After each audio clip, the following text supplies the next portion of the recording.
কথাষাৰ কৈছিল নেপোলিয়নে। কাৰো অন্যায় নকৰিবা, মিছা কথা নকবা আৰু হিংসা নকৰিবা, এই কথাষাৰ কৈছিল বুদ্ধদেৱে। কৃতিকা গোহালিক ধন্যবাদ জনাইছো। ইয়াৰ পিছতে বাঁহীবাদন আগবঢ়াব কৌশিক চেতিয়াই।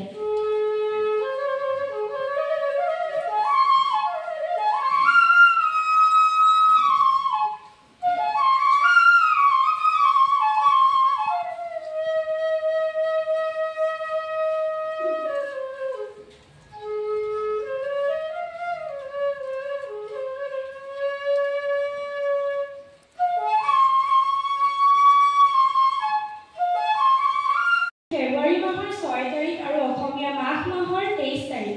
আজিৰ দিনটো আন কিছুমান দিনৰ দৰে বিশেষ বা তাৎপৰ্যপূৰ্ণ। আজিৰ দিনটোতে 1955 চনত অসমীয়া কবি, কথাশিল্পী আৰু সমাজকৰ্মী সমীৰ তাঁতীৰ জন্ম হৈছিল। 2022 চনৰ এই দিনটোতে ভাৰতৰ এগৰাকী বিখ্যাত গায়িকা লতা মংগেশকাৰৰ মৃত্যু হৈছিল। আজিৰ দিনটো বেইটিং দিৱস হিচাপে পালন কৰা হয়। ধন্যবাদ। এজন ব্যক্তিৰ সফলতা তেওঁ জন্ম হোৱা ঘৰখনৰ আৰ্থসামাজিক স্থিতি নতুবা শৈক্ষিক পৰিৱেশে নিৰ্ধাৰণ নকৰে।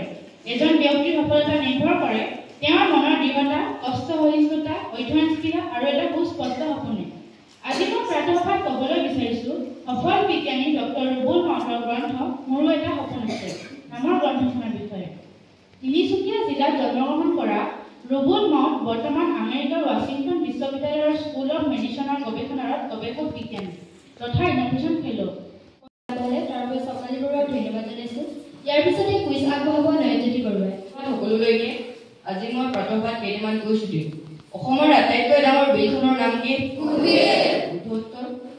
অসমৰ ৰাজ্যপালজনৰ নাম কি? উত্তৰ। অসম সাহিত্য সভা নৱনিৰ্বাচিত সভাপতিজনৰ নাম কি? উত্তৰ। অসমৰ কোনখন ৰাষ্ট্ৰীয় উদ্যানৰ বনঘৰচীয়া ঘূৰা পোৱা যায়? ধন্যবাদ। মই দৈনিক জনমভূমি কাকতৰ মুখ্য শিৰোনামসমূহ পাঠ কৰিবলৈ ওলাইছোঁ। মধ্যাহ্ন ভোজনত এইবাৰ স্বাস্থ্যসন্মত পানীয়।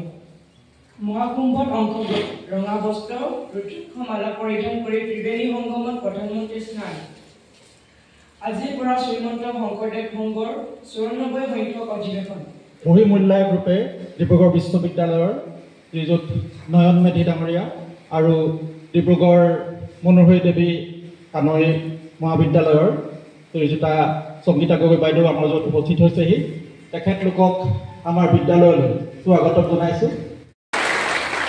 আমাৰ বিদ্যালয়ৰ তথা আমাৰ ৰাজ্যিক পুৰস্কাৰ প্ৰাপ্ত শিক্ষয়িত্ৰী বিউটি লাখাৰ শইকীয়াক সম্পূৰ্ণ জনাবলৈ অনুৰোধ জনাইছোঁ। বিদ্যালয়ৰ ছাত্ৰ একতা সভাৰ তৰফৰ পৰা 16 টকাৰে সম্পূৰ্ণ জনাবলৈ মই আহ্বান জনাইছোঁ।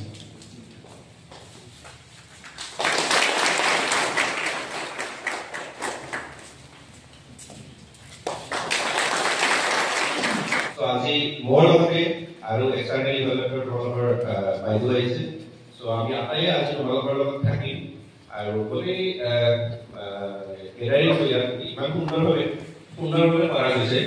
চ' মই ভাবোঁ দিনটোৰ বাকী সময়খিনি যিখিনি সময় আমি ইভালুৱেট কৰিম, যিখিনি সময় তোমালোকৰ লগত থাকিম, যিখিনি তোমালোকৰ ছাৰ বাইদেউসকলৰ লগত থাকিম, গোটেইখিনি সুকলমে হৈ যাব বুলি মই আশা ৰাখিছোঁ। চ' আকৌ মোৰ ফালৰ পৰা ছাৰসকললৈ আৰু লগতে তোমালোকলৈ মোৰ ইয়াত মানে ইমানখিনি এটা সুবিধা দিয়াৰ কাৰণে লগতে অসম চৰকাৰলৈ এই সুবিধা দিয়াৰ কাৰণে মই ধন্যবাদ জনাইছোঁ। প্ৰথমতে মই আজি বিদ্যালয়ৰ শিক্ষকসকলক, ছাত্ৰ ছাত্ৰীসকলক নমস্কাৰ আগবঢ়াইছোঁ। মোক চিনি পাইছেনে? মোক প্ৰথমতে মই নিজৰ পৰিচয়টো দি দিওঁ। মই সংগীতা গগৈ, মই সহকাৰী অধ্যাপিকা হয় মনোহৰী দেৱী কানৈ মহিলা বিদ্যালয়ত। হ'বনে? এতিয়া চিনি পাইছেনে? তো আজি আমি কি কৰিম, তোমালোকে আহিছা, তোমালোকৰ সহযোগিতা আগবঢ়াবা আৰু আমি ভাবোঁ যে আজিৰ দিনটো আমাৰ সাফল্যমণ্ডিত হৈ উঠে বুলি আমি কামনা কৰিছোঁ। তোমালোকে ভয় খাব নালাগে। ভয় খাইছা নেকি? সদায় এনেকৈ হয়নে প্ৰিয়া? সদায় যেনেকৈ হয় সেনেকৈ আজিৰ দিনটো সেনেকৈ যাব। তোমালোকে ভয় খাব নালাগে। তোমালোকৰ অলপ পৰীক্ষা হ'ব, তোমালোকে ভালকৈ প্ৰশ্নবোৰ উত্তৰ দিবা। হ'বনে? আমি ভাবিছোঁ যে সময়মতে আমি গোটেই কামবোৰ শেষ কৰিব পাৰোঁ। এয়াই কামনা কৰি মোৰ চমু বক্তব্য সামৰণি মাৰিছোঁ।